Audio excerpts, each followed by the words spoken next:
me se está viendo. A ver, esto. Ya que tengo aquí unas transparentes que pensaba no tener. Vamos a ver, entonces, lo último que hicimos de teoría era el teorema de Rice y el teorema del que el teorema de Rice es corolario, el que dice que si hay si es un conjunto es una propiedad, entonces si no, a menos que sea el conjunto vacío o todo n, o K se reduce a él o K se reduce a su complementario. En ambos casos, el conjunto I mayúscula es por lo menos recursivamente enumerable y no recursivo, y podría incluso no ser ni recursivamente enumerable. Vale, eso era un poco el último resultado. El teorema de Rice es una consecuencia de ese. Pues vamos a ver, vamos a recordarnos el enunciado del teorema de Rice. La única diferencia, como os comentaba, es que en lugar de expresarse con un conjunto de índices, se expresa con una clase de funciones calculables. ¿Vale? Una función calculable es una... Cierra puerta. Es un conjunto de funciones como incluidos, entendidas como objetos matemáticos. Entonces, sabemos que cuando cojo un índice de una función calculable, se refiere a una función calculable y a su vez esa función calculable tiene otros infinitos índices que se refieren a la misma. ¿Vale? Entonces, esto lo he comentado varias veces. Si todavía no está claro, me podéis preguntar cualquier cosa. Entonces, el conjunto sería el conjunto, o sea, a partir de las funciones calculables, lo que hace es coger el conjunto de índices que vienen de esa clase de funciones. Entonces dice, para todas las f's que están en la clase C mayúscula, dice, yo cojo todas las funciones calculables que son iguales a f, que calculan eso, cojo todos los índices, le meto todo en el mismo saco y este sería mi conjunto I mayúscula del teorema 9.2. Es exactamente eso, tal cual. Y es una propiedad. A ver, ¿quién me sabe explicar por qué, sin tener que decir nada más, este conjunto es una propiedad? Ese conjuntito que está puesto allí, como entre llaves. Es fácil, pero no creo que todo el mundo lo tengáis claro. ¿Puedes repetir la pregunta, por favor? ¿Por qué este conjunto, el conjunto de los I, tal es que existe F perteneciente a C mayúscula, tal que, a su vez, phi con índice Y es igual a F, este conjunto es una propiedad? ¿Por qué? Porque se puede encontrar un f que sea el resultado de una función con el índice i perteneciente a su vez al conjunto C. Entonces, en el caso en el que se pueda demostrar eso, queda demostrado que es una propiedad para ese conjunto. Se puede encontrar una F, pero la F, a ver, la F podría no estar porque C podría ser el conjunto vacío. O si no, C es una clase de funciones calculables que las abarca todas. También podría ser los dos extremos. Entonces, eso es compatible. Seguiría siendo una propiedad. En el caso normal, algunas funciones están dentro de C y algunas están fuera. Digamos, es el caso intermedio. ¿Puedes repetir lo que acabas de decir? Sí, que se puede encontrar, o sea, existe una f que pertenece a su vez al conjunto C que cumple, que es el output de una función con el índice y, o sea, que es calculable, vaya. A ver. No, a ver, esto es otra cosa. A ver, tú me estás diciendo, básicamente me estás parafraseando el hecho de que C sea una clase de funciones calculables.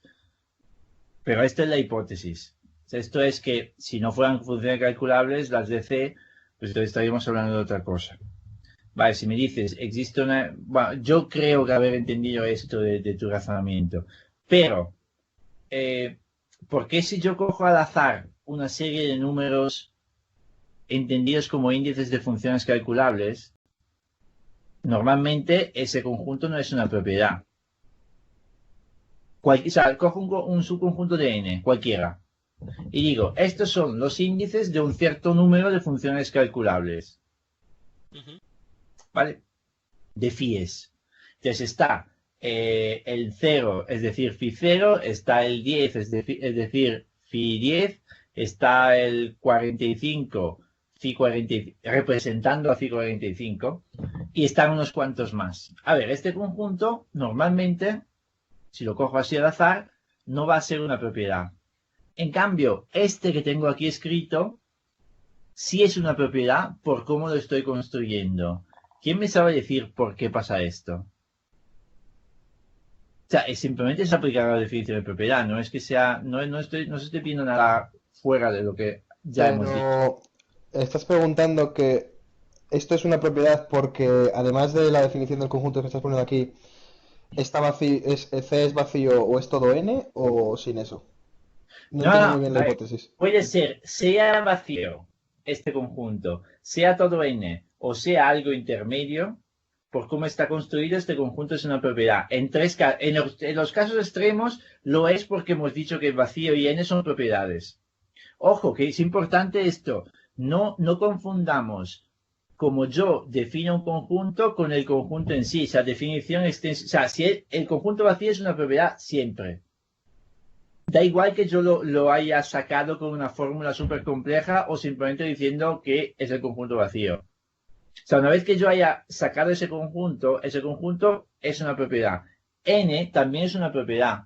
No hace falta que yo diga es una propiedad porque viene de no sé qué, no sé cuánto. Es una propiedad por él mismo. No sé si me explico. Entonces, esos dos son propiedades siempre. En el caso intermedio hay como una serie, una cantidad no enumerable de conjuntos intermedios, que es todo el conjunto potencia n en el fondo. Yo tengo el conjunto potencia n, el top, el punto más alto es n y el punto más bajo es el conjunto vacío, y en medio tengo una fauna muy compleja. Entonces, todos estos conjuntos, algunos son propiedades y algunos no. La mayoría no lo son. Pero de esos, o sea, de todos esos conjuntos que estoy contemplando, los que vienen de esta definición que tengo delante de la pantalla, son propiedades, por cómo es la definición. También esa definición puede significar el conjunto vacío o todo n. Pero ya he visto que son propiedades, esos no son casos interesantes. ¿Por qué en el caso normal estos conjuntos son siempre propiedades? Porque no vamos a encontrar nunca un X y un Y tal que Y pertenezca al conjunto y X no, y los dos, o sea, que phi sub X igual a phi sub Y. Fenomenal. Vale, esta es la respuesta correcta. Me falta entender si me estás simplemente repitiendo la definición de propiedad o si realmente sabes qué está pasando en este conjunto, pero mucho mejor de lo que hemos llegado hasta ahora. Es decir, así es como se razona en todo caso. O sea, se razona y esto vale siempre. Si yo estoy diciendo por qué es una propiedad una cosa, o vosotros empezáis a jugar con la definición de propiedad, o si no estamos hablando de los árboles del parque. O sea, si no empezamos a usar los elementos que teníamos, que luego uno lo pueda conseguir o no, y le pueda salir más difícil o indirectamente no sepa por dónde seguir. Pero si no partimos de las cosas que tenemos, de las palabras que tenemos, no vamos a ningún lado. Entonces, lo primero es decir, para decir que es una propiedad, cojo la definición y digo, ¿esta definición se cumple aquí? La respuesta es que sí, y puede ser difícil ver que la respuesta es sí, pero por lo menos la pregunta tiene que estar clara. ¿Se cumple esa condición o no? No se cumple porque, o sea, cuando yo cojo, imaginaos que C mayúscula contenga tres funciones. La constante 0, la constante 1 y la constante 2, para simplificar. Ese conjunto que tengo allí contiene todos los índices de la constante 0, que son infinitos. Todos los índices de la función constante 1, que son infinitos. Y todos los índices de la función constante 2, que son infinitos también. La suma de los tres sigue siendo infinita enumerable, porque no nos salimos de n, siempre estamos dentro de n. Vale, entonces, cuando yo tengo un conjunto, cuando tengo un índice dentro de ese conjunto, o es un índice de una función calculable, una máquina de Turing que calcula la constante 0, o es un índice de una máquina de Turing que calcula la constante 1, o que calcula la constante 2. Los demás índices están fuera de este conjunto. ¿Vale? Y no puede ser porque básicamente porque la propiedad es la propiedad está compuesta por todas aquellas funciones que están contenidas en C. Entonces, ya lo estás definiendo directamente. No sé, no me estoy explicando. Vale. Dime.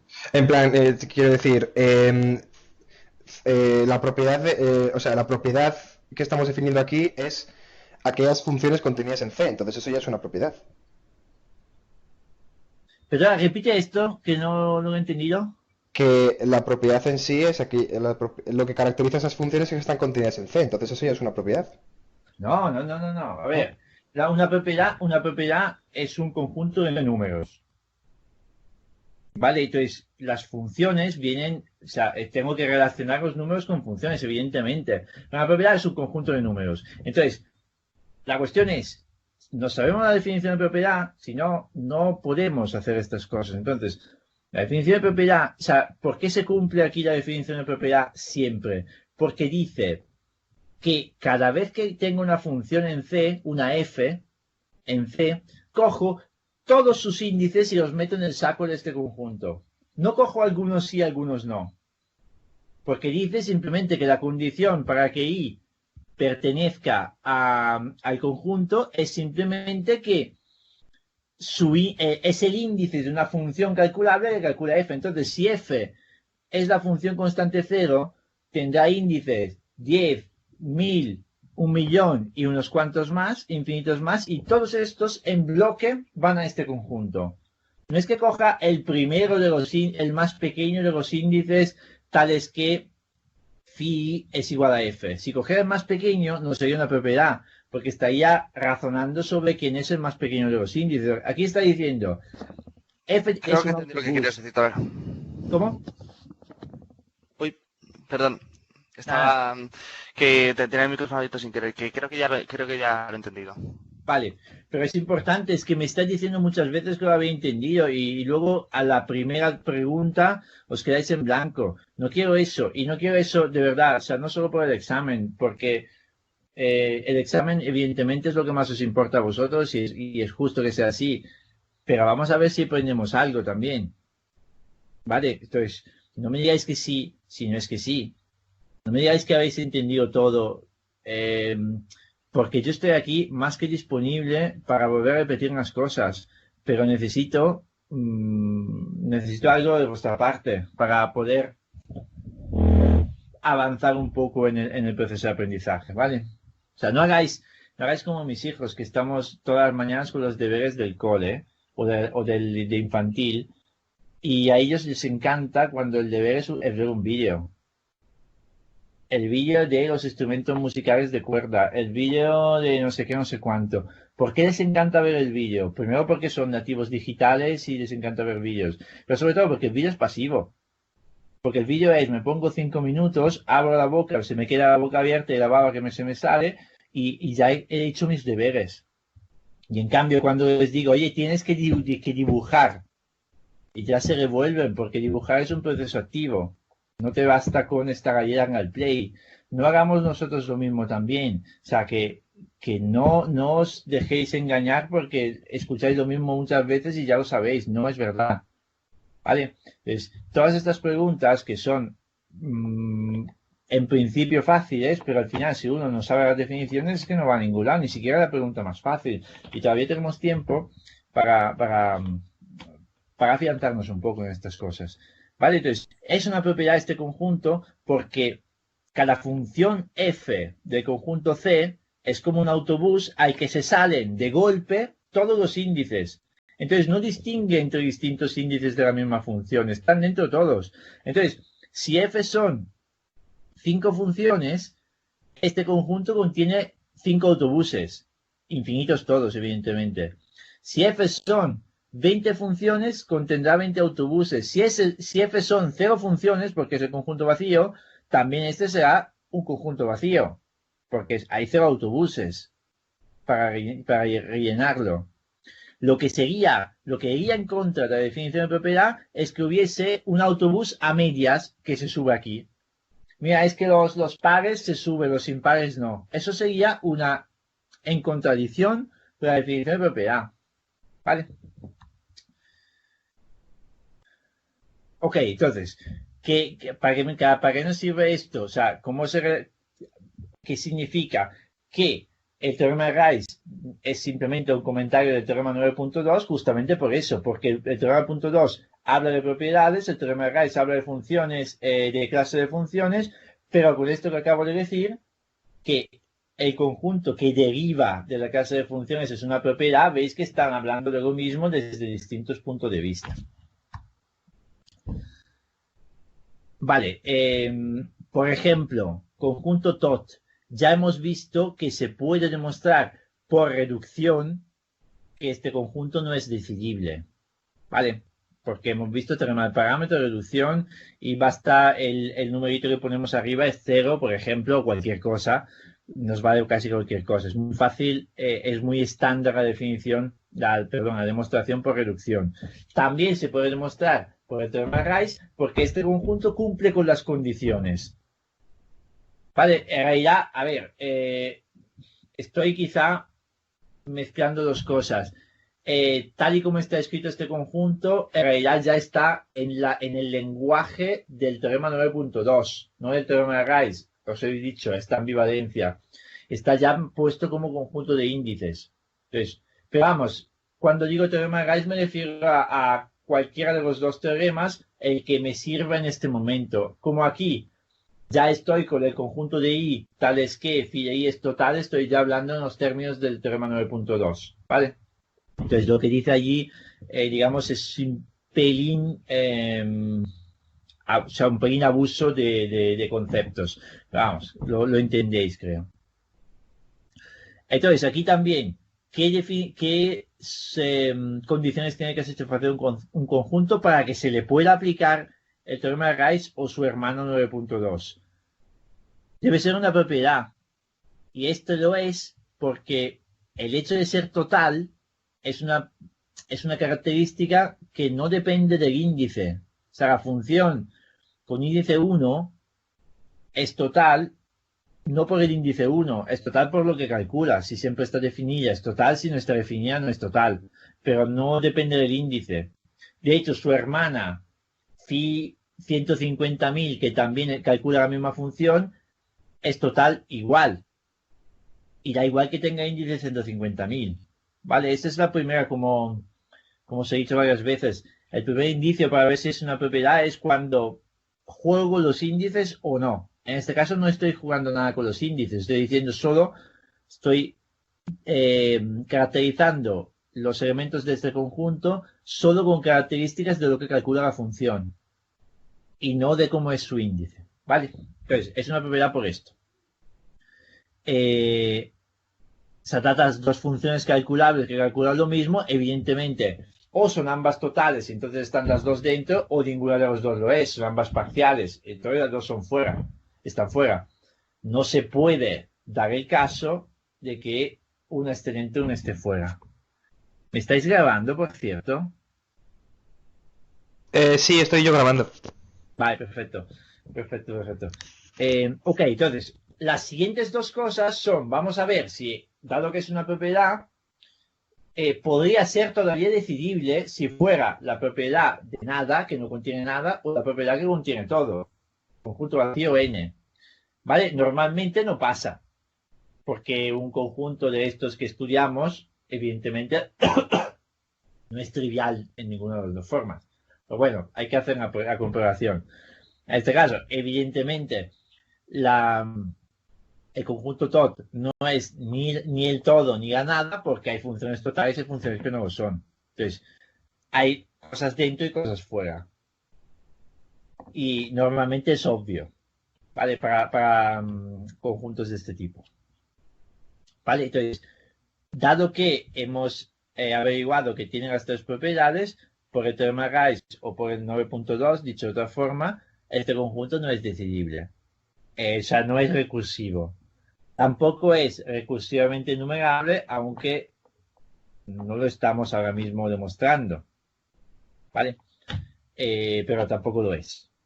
De hecho, muchos de estos conjuntos que ponemos al final del capítulo 9 no son tampoco recursivamente enumerables, aunque nunca voy a preguntar demasiado sobre esto, ¿vale? O sea que nuestras herramientas formales nos permiten decir que no son decidibles. Que no sean ni siquiera semidecidibles, ya eso es una cosa que os voy comentando y en muchos casos os estoy dando una intuición. Ahora, demostraciones no hemos hecho.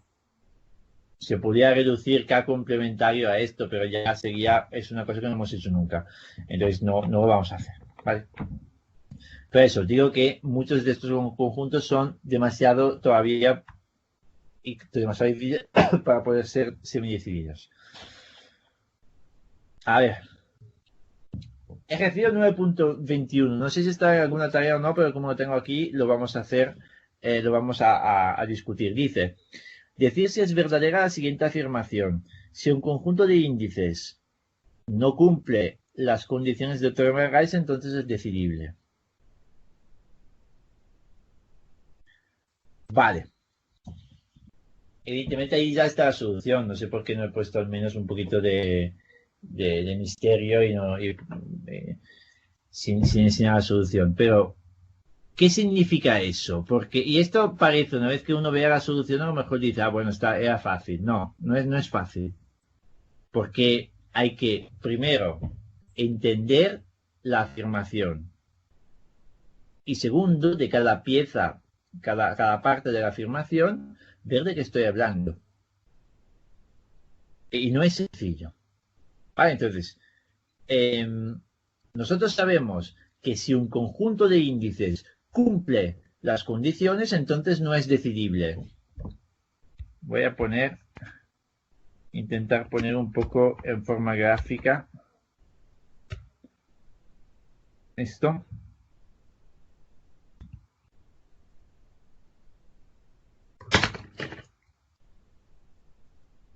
Sabemos que si cumple con las condiciones, lo pongo así, del teorema de Rice, lo pongo informalmente. A ver, esto de aquí era esta, sí, lo pongo ahí, espero que se vea bien. Si cumple con las condiciones del teorema, entonces no es decidible. Lo pongo así. Esto lo sabemos. Esto es así porque lo acabamos de ver. El teorema de Rice dice, dice esto. Si es una propiedad, si no es vacío, si no es todo n, entonces no es decidible. Vale. Es verdad, el 9.21 se está diciendo un poco darle la vuelta a esto. Dice, ¿es verdad esto? Que si no cumple las condiciones, entonces es decidible. ¿Vale? Nótese que no son equivalentes estas dos fórmulas. La equivalente a la de arriba es esta. Nos acordamos perfectamente con nuestros estudios de lógica.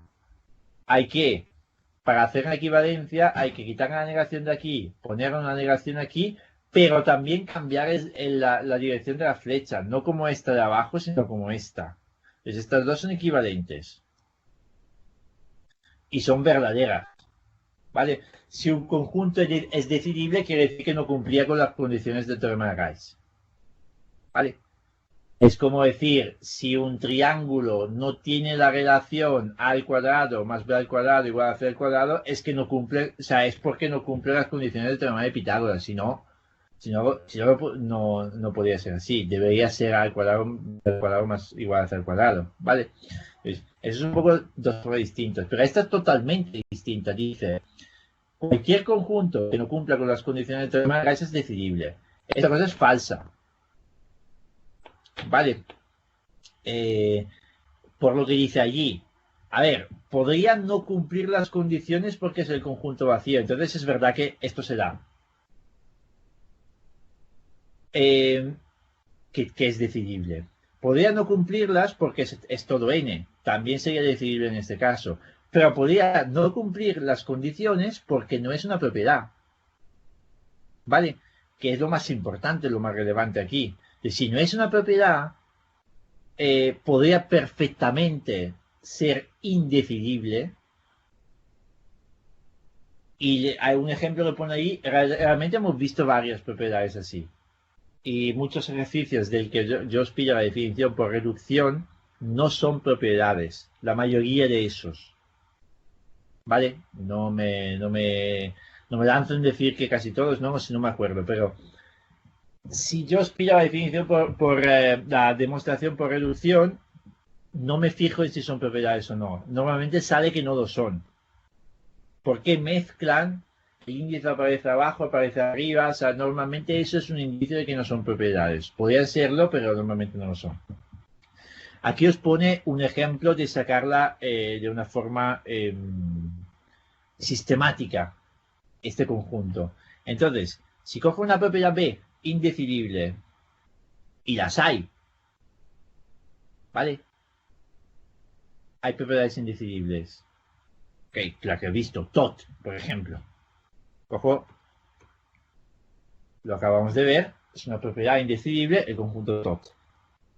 Entonces digo, este conjunto, ¿qué índices contiene? Pues contiene todos los índices de las funciones totales. Entonces, la función constante 0 ya de por sí tiene infinitos índices. Pongamos que sean los índices 1, 13, 129 y una secuencia infinita de estos. La constante 1 tendrá su propia secuencia. Y luego aquí tiene un montón de otras funciones totales y aquí cada una una secuencia. Entonces, esto es infinito en dos dimensiones, ¿no? Como siempre en estos casos.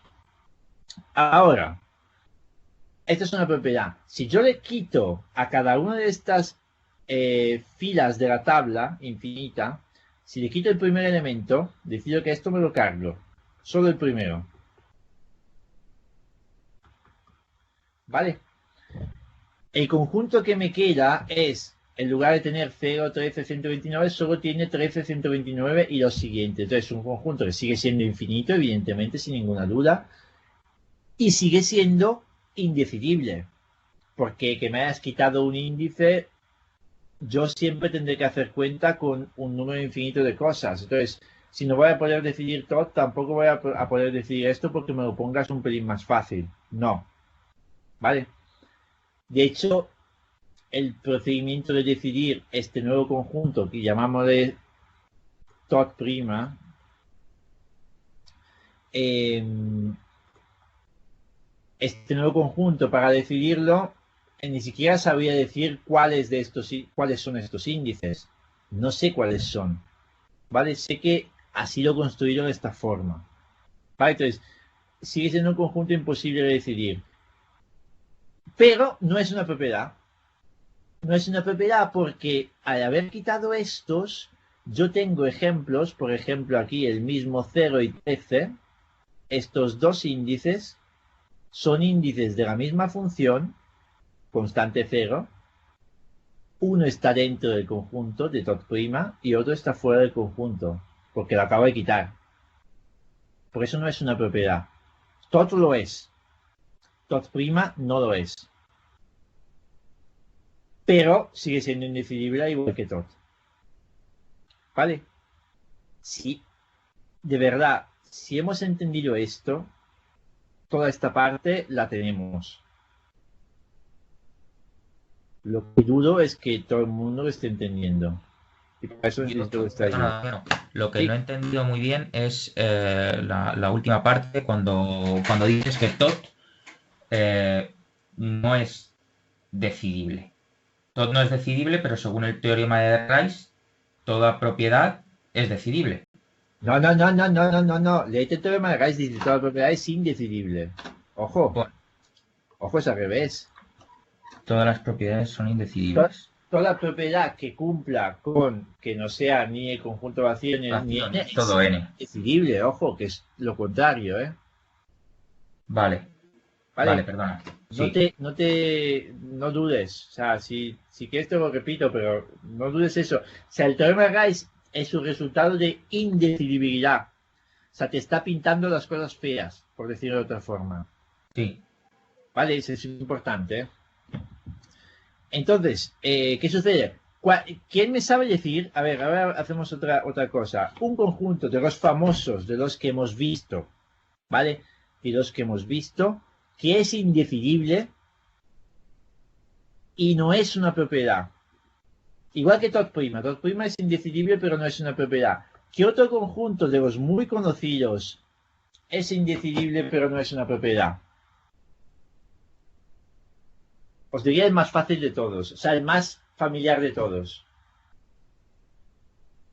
Perdona, ¿sería el calculable? Porque no puedes decir, no puedes saber si todas las funciones calculables son, o sea, van a acabar o no y por lo tanto no puedes saber si son decidibles o no.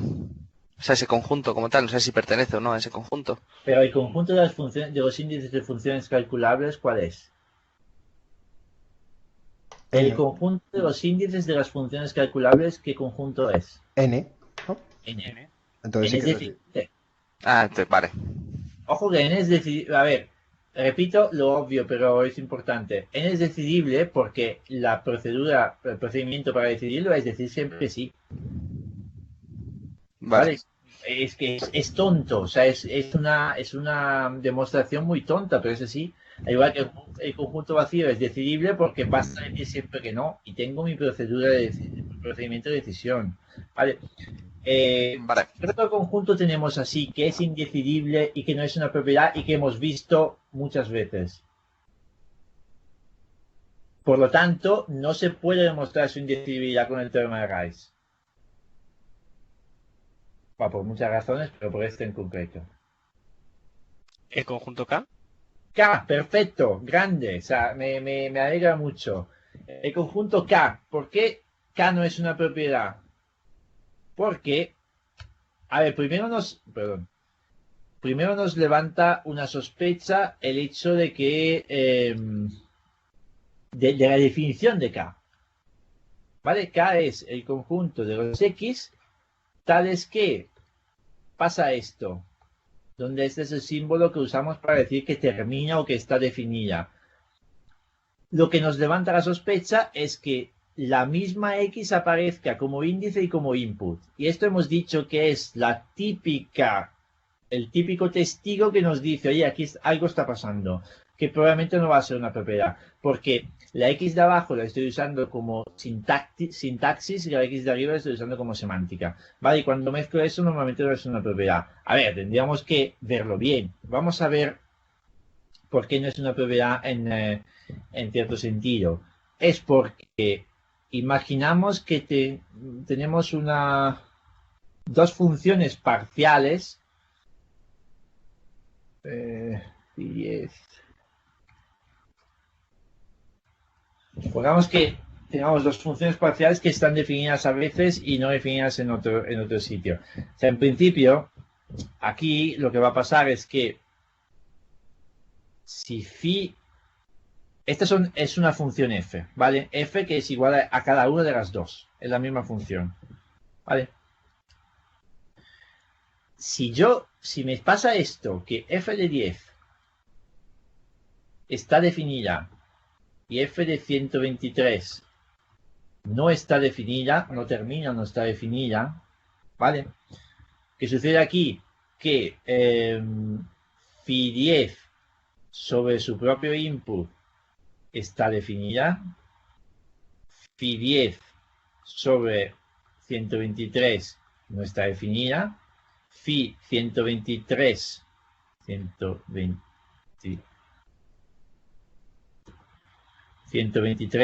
sobre 10 está definida y phi 123 sobre 123 no está definida. ¿Vale? ¿Por qué? Porque se comportan igual. O sea, phi 10 y phi 123 deben ser ambas definidas en 10, ambas indefinidas en 123. ¿Vale? Lo que pasa es que veis que cuando están en su propio índice, cuando esto y esto son iguales, son estas dos situaciones. y veis que en una hay definición y en la otra hay indefinición. Por tanto, 10 pertenece a K y 123 no pertenece a K, a pesar de ser índices de la misma función. Entonces esto es de manual, o sea, por definición, lo que dice que no es una propiedad esto. ¿Vale? A ver, objeción, seguramente lo dejo un poco sin desarrollar porque si no se nos va todo el tiempo. Pero, ¿quién nos ha dicho que haya dos índices donde aparezca todo esto? Hay resultados teóricos que dicen que evidentemente no van a ser 10 y 123, pero sí que va a haber un caso de este tipo. Vale, no lo vamos a ver, pero desde luego, al menos en principio, esto, la mezcla de sintaxis y semántica indica normalmente que no es una propiedad. Y con este desarrollo creo que más o menos se ha entendido por dónde van los tiros. No lo hemos terminado, pero lo dejamos así. ¿Vale? Entonces, K es un ejemplo de esto. Esto sí que lo voy a guardar para acordarme luego de mirar cositas.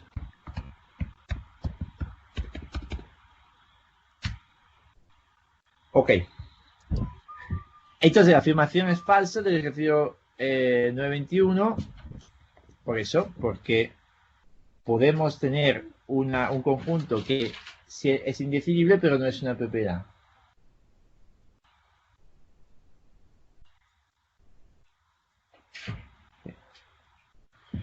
Ay, señor. Ok. Entonces, ¿dónde estábamos? Bueno, ya que tengo aquí otro ejercicio, es decir, si se cumplen las condiciones del teorema de Rice para este conjunto. A ver cómo es el conjunto de los n's, tal que phi n de 0 mayor o igual a phi n de 0 más n.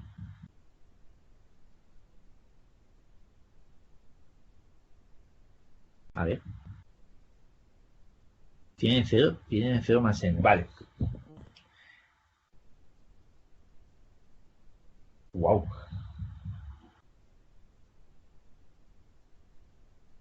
A ver. Esto vale solo cuando n es 0, ¿no? O me estoy... Ah, phi 0 de 0, perdón, ese estaba flipando yo. Phi 0 de 0. Vale, había leído mal. Vale, justificar igualmente la respuesta. Ok, entonces, tres condiciones. La primera, que algo esté dentro de este conjunto. El 0 está dentro. Porque si nosotros sustituimos en la fórmula el 0, yo puedo escribir esto. No, ojalá. Si sustituimos 0 en lugar de n, nos sale lo de abajo en el primer ítem que pone phi 0 de 0 mayor o igual a phi 0 de 0 más 0. Es simplemente sustituyendo n con 0 dentro. Entonces esto se da. ¿Vale? Ojo que estamos hablando solo de un input concreto que es 0. Así que no tenemos que mirar todos los valores de estas funciones. Basta con el primero. La condición se basa solo en el primero. El resto pueden hacer lo que les dé la gana. Vale, entonces, no es el conjunto vacío porque algo hay. El 0 está dentro de esto. Tampoco es todo n porque existirá un índice de la función constante 0. Por ejemplo, sabemos que la función constante 0 tiene infinitos índices, entonces habrá uno que es mayor que 0. Esto no hay duda. Entonces, lo llamamos i. ¿Y qué sucede? Que phi i de 0 es 0, es menor que phi 0 de 0 más i. ¿Vale? Porque phi 0 de 0 puede ser como poco 0. Si sumo i, va a ser mayor que 0. Entonces, desde luego, el mayor o igual de arriba de la definición de A no se cumple. Entonces, seguramente hay algo dentro y algo fuera. Entonces, las primeras dos condiciones las tengo. Veis que en este caso no era tan sencillo. ¿Vale? O sea que hemos tenido que trabajar un poquito. Si yo miro la definición de A, no tenía muy claro por dónde iban los tiros, si era el conjunto. O sea, que no fuera n estaba bastante claro, pero que no fuera el conjunto vacío estaba menos claro. Me tiene que coger un numerito y la verdad que así a bote pronto podría ser el único que está dentro de ese conjunto, no lo sé. El índice 0. Y luego, ¿cumple con la definición de propiedad? En principio, cuando vemos la definición de A, pensamos que no, a bote pronto, porque la n aparece como índice y dentro de la desigualdad, pero hay que demostrarlo. Entonces, phi0 implementa cierta función que tiene infinitos índices. Entonces, habrá otro índice j de esa misma función. Habrá infinitos índices j. ¿Vale? Y este índice j lo puedo coger tal que sea mayor que phi0 de 0. O sea, phi0 de 0 puede ser un número muy grande. No sabemos. De phi0 no sabemos nada. ¿Vale? Entonces, ¿qué pasa? Que este número es mayor que... se lo puedo coger arbitrariamente grande porque tengo infinitos. Cojo el que me sirva. Entonces, si phi0 vale 1.000.000, cojo el primer índice j de esta misma función que sea más de 1.000.000. Siempre los tengo. Y esto, si vamos a ver, tampoco cumple esa desigualdad. ¿Vale? Aquí hay un caso que no está tratado. ¿Qué pasa si phi0 de 0 es indefinido? También me valdría esto que el mayor igual no me vale. O sea, el mayor igual no tiene sentido. Ya, entonces ese mismo j me valdría porque no vale el mayor igual. Tampoco vale el mayor como lo pone ahí abajo. ¿Vale? Ya no vale nada de comparaciones porque son indefinidos. Vale, entonces me sigue funcionando la demostración, aunque aquí no está escrita. Vale, entonces no se cumplen las condiciones porque no es una propiedad. Damián, ¿puedes repetir la tercera parte? O sea, es básicamente tú dices, teniendo phi de 0 y phi de j, es decir, un índice cualquiera, las dos funciones son iguales. ¿Sí? Y además, j es mayor, o sea, el propio índice es mayor que el resultado de la función. Sí, a ver, importante, o sea, ponemos todo junto. Entonces, primera cosa que hemos visto en el punto 1 es que 0 pertenece a A. Uh-huh. Vale, entonces necesito un j. Bueno, estoy escribiendo enorme, no sé por qué. No va a caber nada. Entonces, primero, 0 pertenece a si encuentro un j que pertenece, que no pertenece a A y que tal que phi0 es igual a phi j, ya sé que no es una propiedad. ¿Vale? Es lo que estoy buscando es esto. Ok, entonces, ¿dónde encuentro este j? Por lo que dice allí, dice, vale, 0, el índice 0 tiene muchos infinitos índices gemelos. ¿Vale? ¿Cuál cojo de estos? Pues como tengo infinitos y me vale con que sean grandes, cojo el que me dé la gana que sea lo suficientemente grande, como para que suceda esto. Phi0 de 0, que es igual a phi j de 0, y aquí no hay duda porque lo he cogido, son dos índices de la misma función, ¿vale?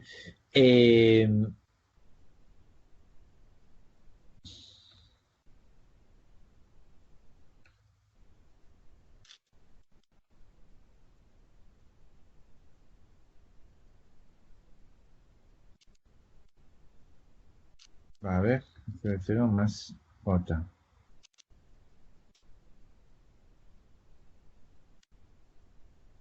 Vale, o sea que phi j de 0 es igual a phi j. Ya no hacía falta poner j mayor que phi0 de 0. Claro, o sea, si tú tienes que son iguales, imagínate que dan 4. Dices 4 mayor o igual que 4 más lo que sea. O sea, con que ese lo que sea no sea 0, es mayor. O sea, no se cumple la condición, vaya, se da al revés. Entonces, al darse al revés, Sí. demuestras que es Yo creo falso, que- básicamente. Claro, yo creo que la condición sobre j que sea mayor que phi0 de 0 ni siquiera hace falta, efectivamente. Basta que sea mayor que 0j. Y lo va a ser porque tengo infinitos índices con uno que sea positivo. Vale, creo que allí no hacía falta ni siquiera el segundo subpunto, subítem del tercer ítem, podía ser más sencillo. O sea, no hace falta Claro, no hace falta, vale, sí. O sea, con que sea un número positivo ya es mayor. Vale, sí, ya te entiendo lo que quieres decir, sí. Creo que sí. Sí, porque claro, si te dan cualquier número, si te dan cualquier número mientras no sea cero, o sea, puedes poner mientras no sea cero, pero, o sea, quiero decir, si lo estás poniendo así se intuye que J ya no es cero. Entonces, con que se cumpla eso ya se cumple siempre, o sea, se incumple siempre esa condición. Efectivamente, vale. Ok, entonces, efectivamente es así. Y el único caso que hay que ver, el que falta allí en la transparencia, es si phi0 de 0 es indefinido. Entonces allí, evidentemente, si phi0 de 0 es indefinido, tampoco puedo hacer la definición de A, phi0 de 0 más n. Pero bueno, esto también es parte de la cosa, o sea que, bueno. A ver. Estoy guiando. Si phi0 de 0 es indefinido, ¿qué pasa allí?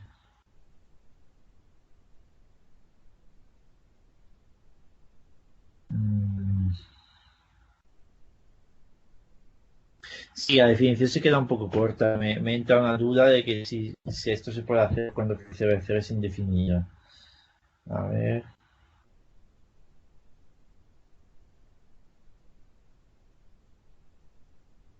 Sí, o sea que allí no está bien definido.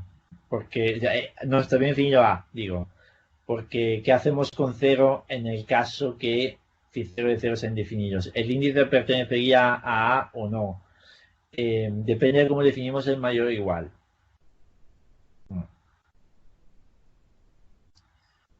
Sí. Vale, o sea que no está del todo desarrollado esto. O sea, si phi0 de 0 es indefinido, puedo tener algún tipo de complicación en la demostración. Debería pensar algo más tiempo, ¿vale? Pero si no está definido, significa que... Bueno, sí, significa que no está definido, no que nunca va a terminar de calcularse, ¿no? No, claro. Claro, o sea, o sea, esa definición de A habla de un n y luego hay un índice fijo 0. O sea, está comparando todo phi n con phi0. Phi0 no cambia nunca, siempre está esa función phi0 aplicada a 0. Entonces, si eso es un número, puedo hacer el menor igual, el mayor igual, lo que sea. Y cuando no puedo compararlos porque phi n de 0 es indefinido, digo que no vale, que ese n no está en el conjunto. Entonces, el conjunto A solo incluye índices tales que phi n de 0 está definido. Y aparte de eso, tiene que también satisfacer la desigualdad. Si phi0 de 0 está indefinido de primeras, no sé muy bien cómo valorar cuándo se cumple mayor o igual o no, porque estoy hablando de una cantidad indefinida al que le sumo n y sigue siendo indefinido, y entonces ¿qué pasa allí? Que todo vale, que todo es mayor o igual que indefinido. Pues la verdad que no lo había pensado. Que habría que ver exactamente lo que queremos decir con esa mayor o igual cuando una de las dos cosas o las dos pueden ser indefinidas. ¿Qué decidimos hacer? ¿Que indefinido mayor o igual que indefinido es verdad? ¿O que es falso? ¿O que no sé qué, no sé cuánto? No lo sé, ¿vale? Debería pensarlo un poco para ver cómo desarrollaría la demostración, ¿vale? Podría intentar hacer un vídeo de esto, pero a ver si tengo tiempo. ¿Vale?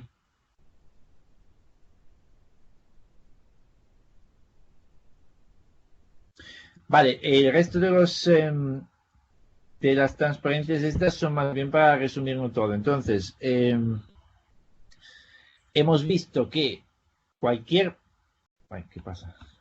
propiedad que no sea trivial no se puede decidir. Entonces, no se puede decidir cosas como si un programa termina o no, que ya lo hemos visto en varias ocasiones, si un programa calcula o no cierta cosa, y esto, a ver, lo podemos aceptar con facilidad, porque que un programa calcule exactamente el algoritmo X, pues bueno, podemos pensar que sea imposible hacerlo, pero incluso cosas, y lo habéis visto en el capítulo 10, incluso cosas que a primera vista parecen más fáciles, tampoco se pueden calcular. Siempre hay una forma de engañar a un posible analizador. Estoy asumiendo que todo el mundo haya leído el capítulo 10, más o menos que se haya hecho una idea. Lo voy a retomar, pero muy, muy, muy por encima. Vale, y tampoco el capítulo 10 es simplemente lo que puedo decir yo, pero si vais a otro sitio, pues os dicen muchas más cosas más interesantes. Yo simplemente eso era pinceladas de esto, sabiendo que de estas cosas no he visto mucho, pero tampoco me puedo meter en detalles técnicos. Vale, entonces una propiedad es una característica que solo se fija en lo que calcula una función, no en su complejidad, no en su cantidad de memoria usada, no en la longitud del código, no en el número de variables, no en el nombre, por supuesto, no en los nombres de variables que usa, solo ir al grano de lo que calcula, del resultado final, dado el input que recibe. ¿Vale? Seguía, aquí pone, es decir, su semántica. A ver, si alguien sabe algo de semántica, no estoy hablando de cualquier semántica, estoy hablando de la semántica denotacional, solo esa. Las otras, hay otras semánticas que también se fijan en otros detalles, entonces ahí ya nos meteríamos en berenjenales. Estoy hablando solo de input-output, relación input-output. ¿Vale? Que no sea trivial significa esto, que no sea ni el conjunto vacío ni n, porque si no, claro, sería una cosa que no tenía mucho sentido. Vale, si nosotros estamos hablando de una característica semántica, normalmente, es que no puede ser trivial. Por ejemplo, característica semántica que calcule que el resultado sea siempre mayor que el input. Evidentemente hay programas que sí lo hacen y programas que no. ¿Vale? Esta que pone es una propiedad semántica, totalmente semántica, porque ¿veis que es totalmente semántica? Porque lo que hace es que la i sobre la que está estudiando la cosa solo aparece en el índice. Y en los inputs y en los outputs solo aparece X, que está aquí. Entonces no hay mezcla. Pero si vamos a ver la definición, dice, es el conjunto de los i tal que para todo X, el resultado de phi i aplicado a X es a la vez menor y mayor estricto que una cantidad. Esto claramente es imposible por temas lógicos. Es como decir, el conjunto de programas que calculan un resultado más de 5 y a su vez el resultado menos que 5. No puede ser. Entonces este es vacío por eso. Y este es todo n. A ver por qué.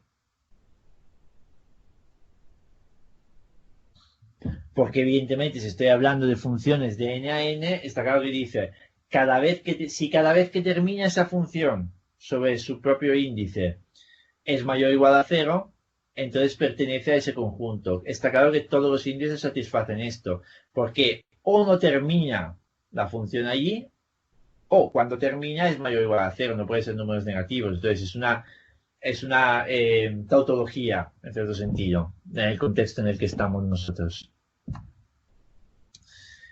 Vale.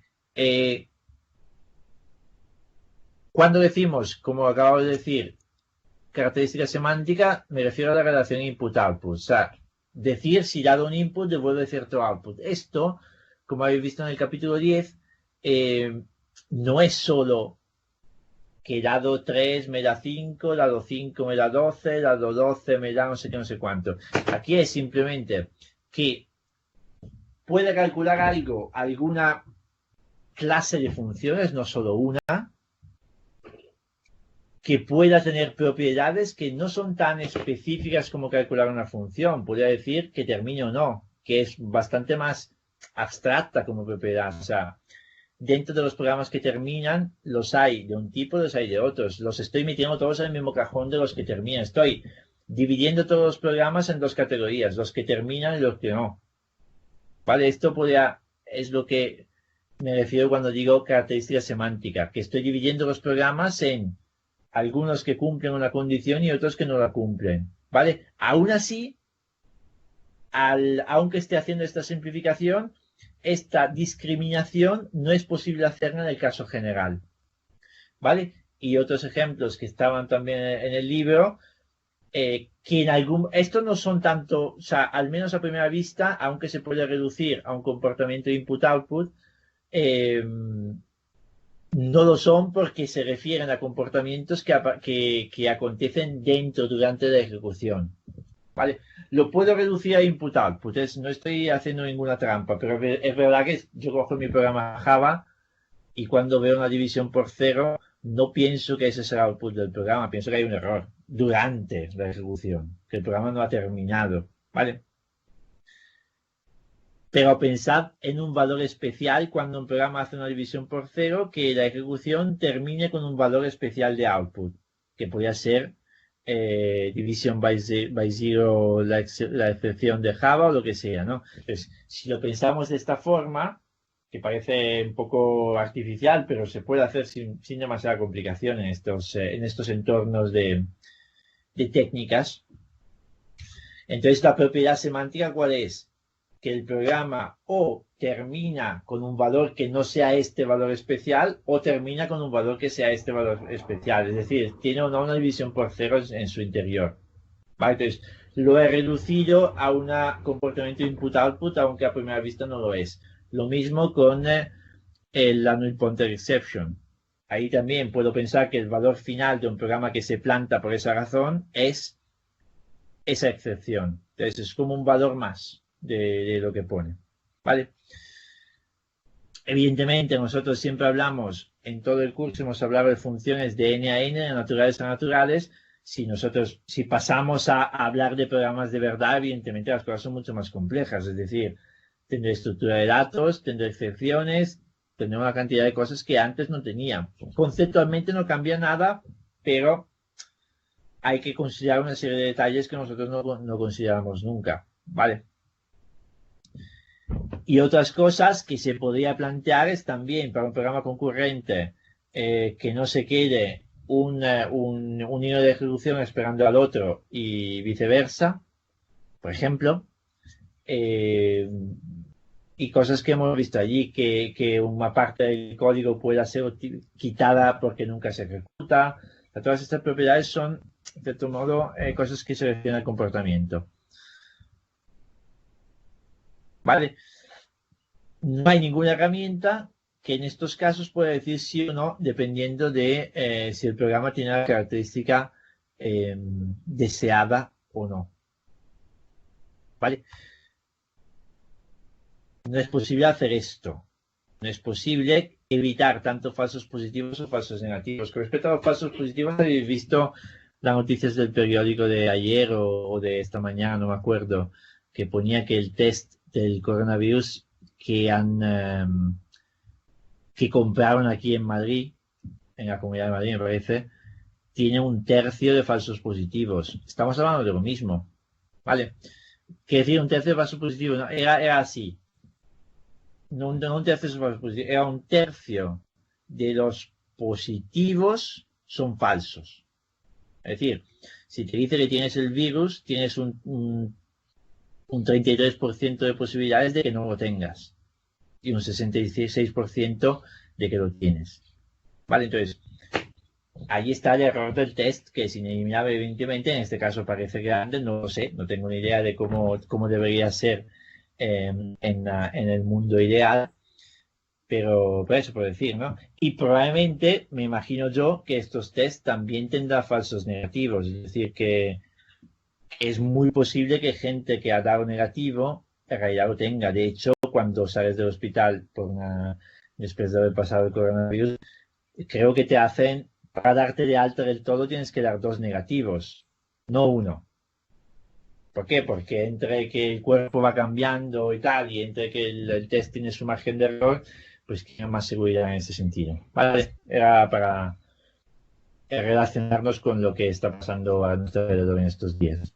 Una duda, ¿hay alguna opción que sea mejor que otra? Quiero decir, es mejor que haya, ya como curiosidad, ¿es mejor que haya falsos positivos o falsos negativos?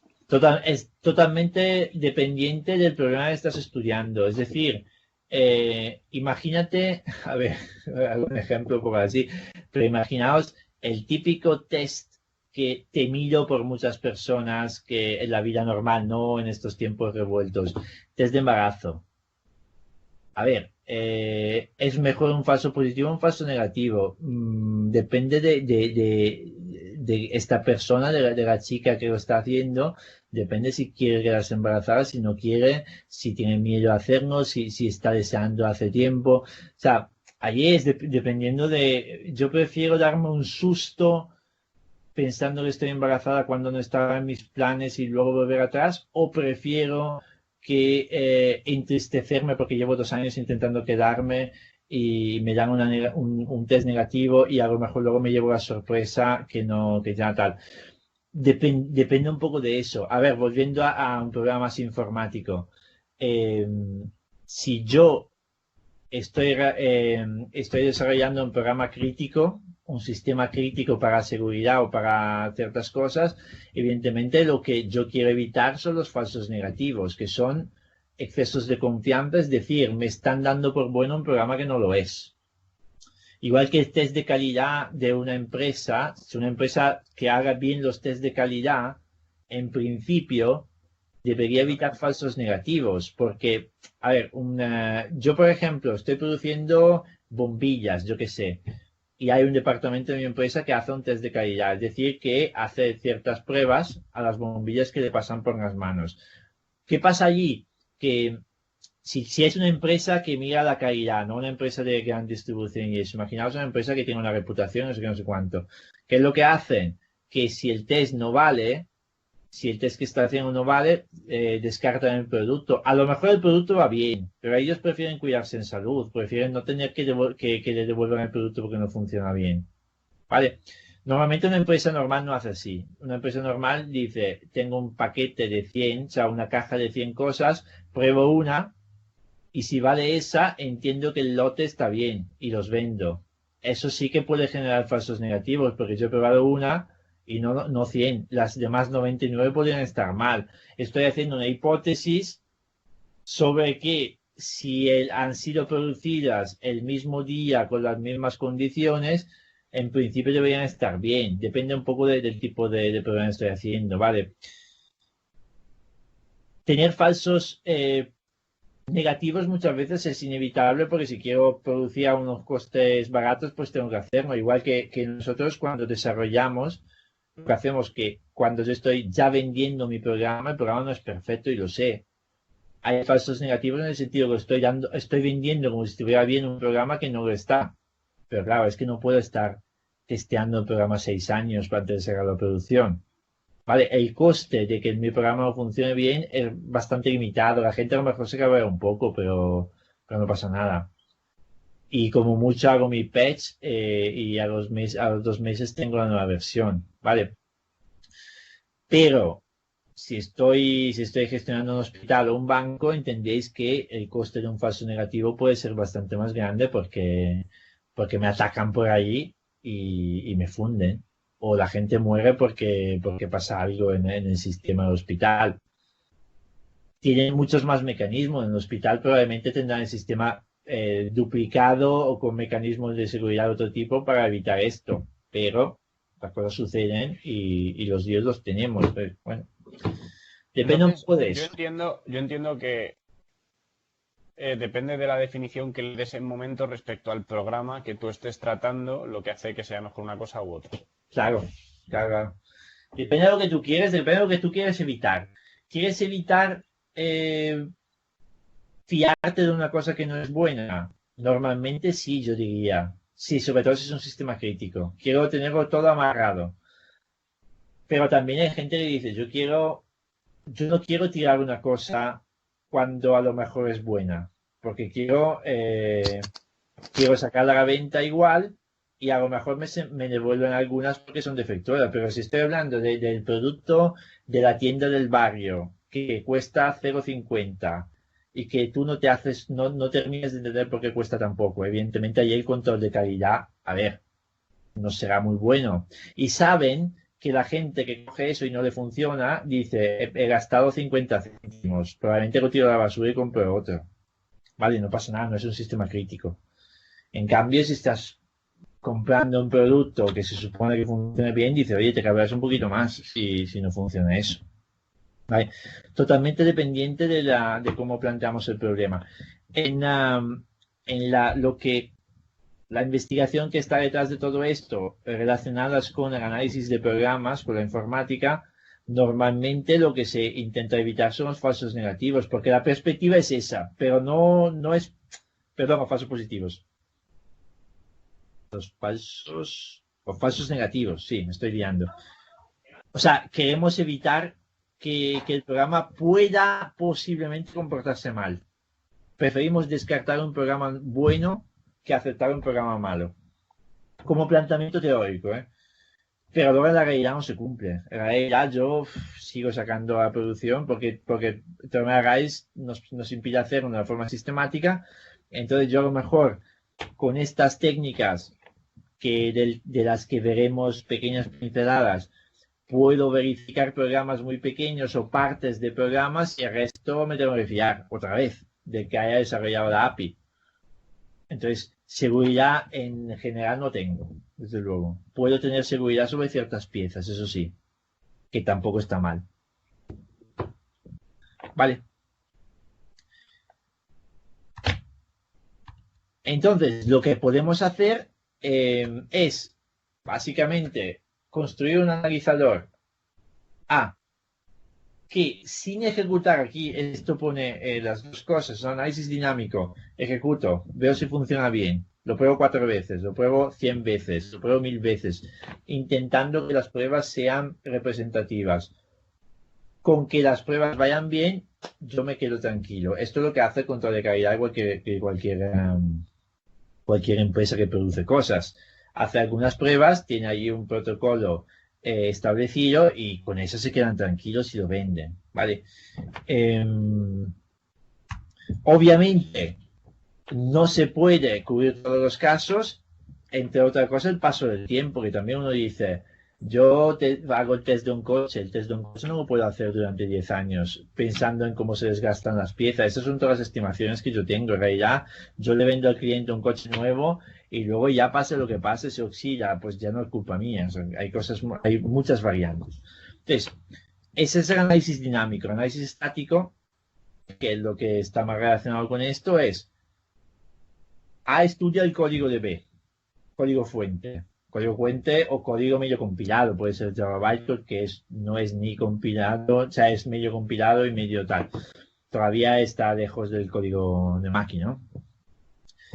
Entonces, se puede hacer el análisis estático, se puede plantear para que se cubran todos los casos y vamos a ver luego algunas consecuencias, algunas formas de hacerlo, pero tiene dos desventajas. La primera, que es igual que el test dinámico, que tiene limitaciones a nivel teórico. Es decir, teorema de Rice me dice que no puedes evitar a la vez falsos positivos y falsos negativos. Con algo te tienes que quedar.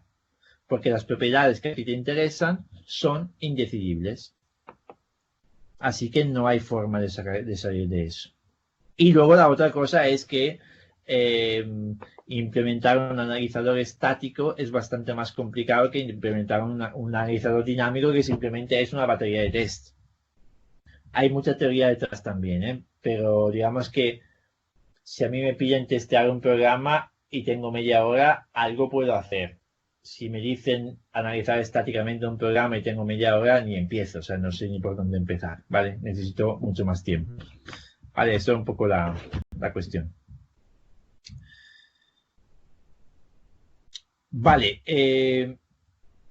ahora empieza un poco mi intento de hacer que esto se os haga un poquito más cercano, porque bueno, va el tema apagada y sé que os parece otra vez una cosa de otro planeta, o sea, como diciendo, a mí cuando me pasan estas cosas, no me pasan nunca.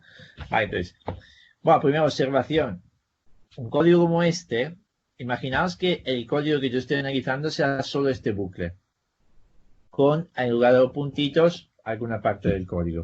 Vale, entonces, si todas las variables de este programa son enteras, son de tipo int, no tengo nada más, no tengo clases, no tengo nada, es un lenguaje muy, muy sencillo. A veces yo puedo asegurar que este código termina. Yo veo que tiene una condición del bucle que es x mayor que 0 y luego al final del cuerpo del bucle tengo x menos menos como decrementar la variable x. Entonces, si lo pensamos un minuto, podemos ver que esto sin ejecutar, no estoy probando, estoy simplemente cogiendo un entorno de desarrollo que es más inteligente de los que normalmente usamos y que sepa decirme cosas de más. No solo las que el warning que te pone Eclipse o algo así, sino algo un poquito más avanzado, que te diga, oye, este bucle es que podría no terminar. Si os ocurre una situación en la que este bucle no podría terminar, dado lo que falta ahí en el código, y condiciones sobre a que sí que terminaría. Que la x sea menor o igual que 0. Pero eso no, ni entra. Perdón. Con eso ni entra el bucle. Vale, me gustaría que me completaseis el código con de dos formas distintas. Una para que termine y otra para que no termine. Y sobre todo, no solo eso, no solo que las dos hagan esto, sino que en un caso sea fácil ver de una forma como echando un vistazo, sea fácil ver que no termina y en otra forma sea fácil ver que termina, sobre todo esta última.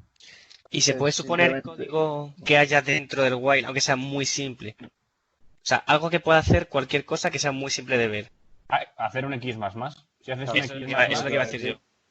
Claro, haces un x más más y luego un x menos menos, la x se queda igual, el bucle no termina.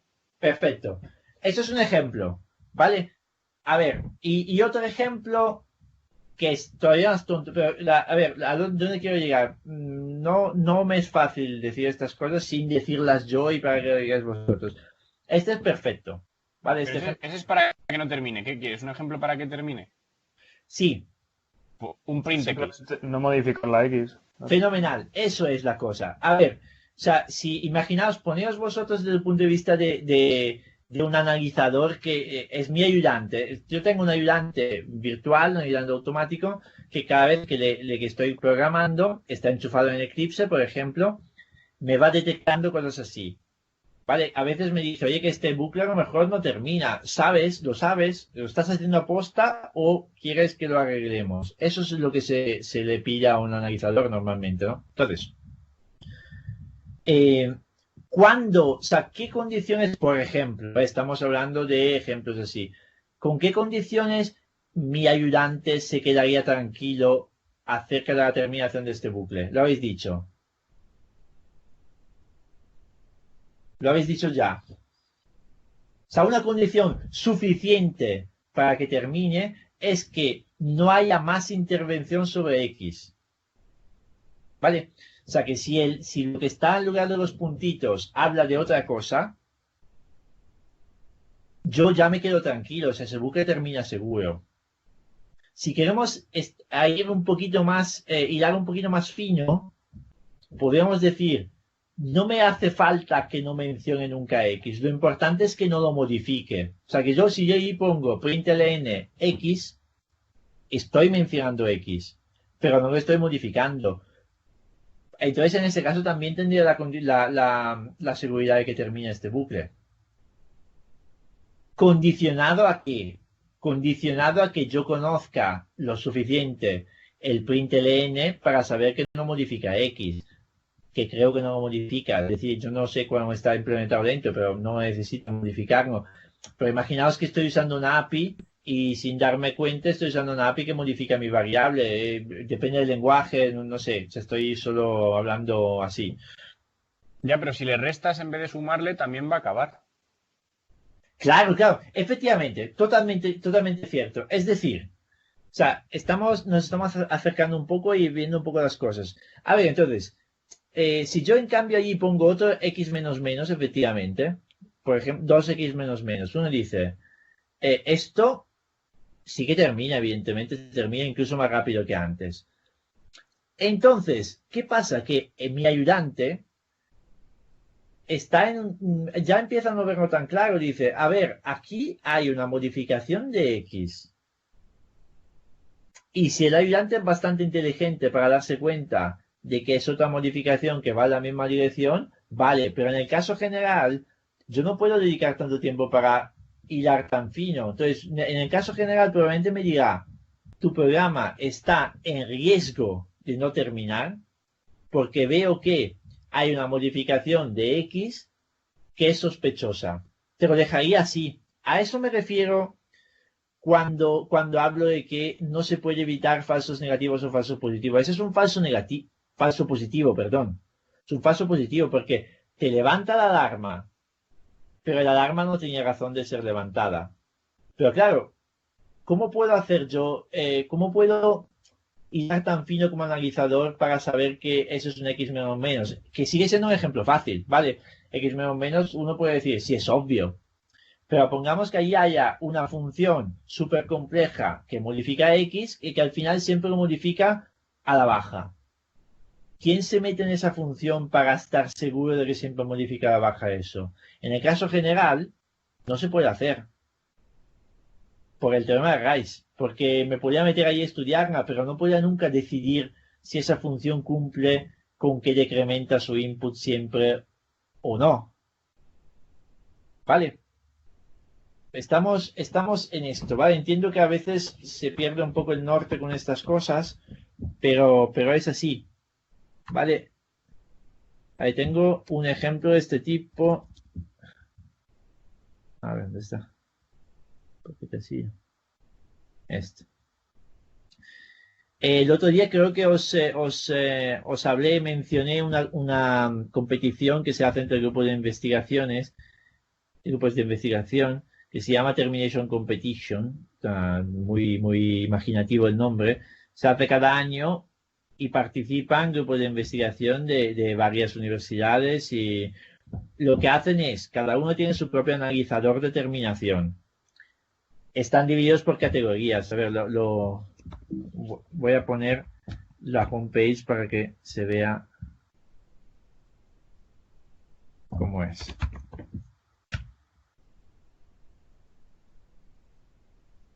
Muy sencillo, muy cutre, todo. Como veis, la interfaz no es la que uno... Y aquí veis que están, las categorías son estas que acabo de seleccionar, que son terminación de programas lógicos, de product, terminación de programas escritos en Java, que luego se convierte a Java bytecode, terminación de programas en C, terminación de programas en C que solo manipulan números numéricos, son más, digamos, más sencillos, y luego hay unas cuantas categorías que ni siquiera sabemos lo que son tipos de lenguajes más teóricos, más usados para estas cosas, pero que no tienen tanto peso en la producción, ¿vale? Que voy a meter ahí más cosas, ¿vale? La categoría más difícil hoy en día probablemente si la hubiera, sería la terminación de programas de JavaScript, que eso es un infierno según todos los que se ocupan de JavaScript porque es un lenguaje que te deja tanta libertad a la hora de implementar que luego analizar un código en JavaScript es bastante más complejo que analizar un código en C++, que ya no es poco. Vale, entonces, ni siquiera está la categoría porque nadie se mete en esos berenjenales, ¿vale? No sé si Java bytecode, yo creo que es Java bytecode sin concurrencia, o sea, secuencial, solo un hilo de ejecución. Imaginaos que luego puede ser mucho más complejo esto con Java bytecode concurrente y no sé qué, no sé cuánto. Vale, entonces, en cada una de las categorías, los equipos que compiten presentan su propia herramienta. Tiene que cumplir con ciertos estándares de poder ser ejecutada y tal, y luego hay un tío que ejecuta la herramienta de cada equipo sobre la batería de test, la batería de programas que tiene allí, que evidentemente no es pública, que es como suya. Dice, vale, si yo tengo 100 programas y tú aciertas con tu respuesta en 60, lo has hecho más o menos bien. Si aciertas en 90, lo has hecho mejor. Vale, esta es un poco la idea. Y para daros una idea de cómo son, por ejemplo, un programa C, que es parte de estos tests, el programa C es 50 líneas, incluyendo algunos espacios, ¿vale? O sea que no es un sistema operativo. Con lo que se pelean estos analizadores no son sistemas operativos enteros. Son programitas como estos, que no son sencillos, evidentemente, pero aquí veis que el núcleo de la ejecución es un poco esta función de aquí abajo, línea 4250. Calcula un promedio, ¿vale? Pero tiene allí una llamada recursivas que en un caso llama con x menos 1, en el otro caso llama con x más 1, pero el segundo argumento en un caso es incrementar en 1, en el segundo caso es incrementar en 2. O sea, todo esto lo lía muchísimo. Entonces, la mayoría de los analizadores estas cosas ya no las saben hacer, se pierden. Y nosotros también, evidentemente. Yo a primera vista no soy capaz de decir cuándo termina esto. Me tengo que poner con papel y boli y hacer unos cuantos tests, ¿vale? Igual que cuando hacemos ejercicios de evaluación parcial, que a veces saber lo que hace la función, hombre, no es inmediato. A veces sí, a veces no. En este caso pasa un poco lo mismo. Estoy con eso y digo, bueno, ¿cuándo hay terminación y cuándo no? El analizador me pasa lo mismo, ¿vale? Que no lo va a poder hacer. Y son programas pequeños. Imaginaos cuando tengo la complejidad de un programa concurrente que se ejecuta en varios cores de mi máquina y todo, o sea, ¿cómo puede ser complicada la situación? Vale, esto es solo para cultura personal, digamos, en cierto sentido. Vale. Otros ejemplos de propiedades que se pueden usar aquí. Mirad este ejemplo muy sencillo de tipos en Java. Esto es Java estándar. Si tengo una clase que se llama vehículo, que tiene ciertas características evidentemente relacionadas con los vehículos, hago una subclase, la extiendo con la clase coche. Y luego declaro una variable v de tipo vehículo y le asigno un nuevo objeto de tipo coche. Hay una discrepancia que es lícita en Java, ¿vale? Es totalmente lícita. ¿Por qué? Porque cada vez que yo tengo un objeto declarado como vehículo, le puedo meter dentro cualquier cosa que sea una subclase de vehículo, incluso vehículo. Vale, entonces eso está bien. Y luego lo que hago, por ejemplo, es hacer esto que pone en la tercera de estas. Digo, nuevo objeto O de clase objeto y le asigno V. ¿Vale? ¿Qué pasa aquí? Que sigue habiendo una discrepancia. El tipo declarado de V es vehículo, el tipo dinámico de V es coche, el tipo declarado de O entonces va a ser object porque no lo voy a cambiar y el tipo dinámico de O va a ser coches. Estamos haciendo un poco un lío con esto. Hasta el punto que suceden cosas como que Java me da un error de tipo para la cuarta asignación, la del BMW, porque no se da cuenta de que el tipo de V es un coche. Simplemente dice, cuando yo hago esto, lo que dice es, a ver, la caja de BMW es de tipo coche. V en algún sitio está declarado como vehículo, o sea, tiene una caja más grande, entonces no cabe la caja vehículo en la caja coche, sería al revés. Entonces, esto no se da cuenta el que realmente V es un coche. Piensa que es un vehículo, entonces no le va a caber en BMW.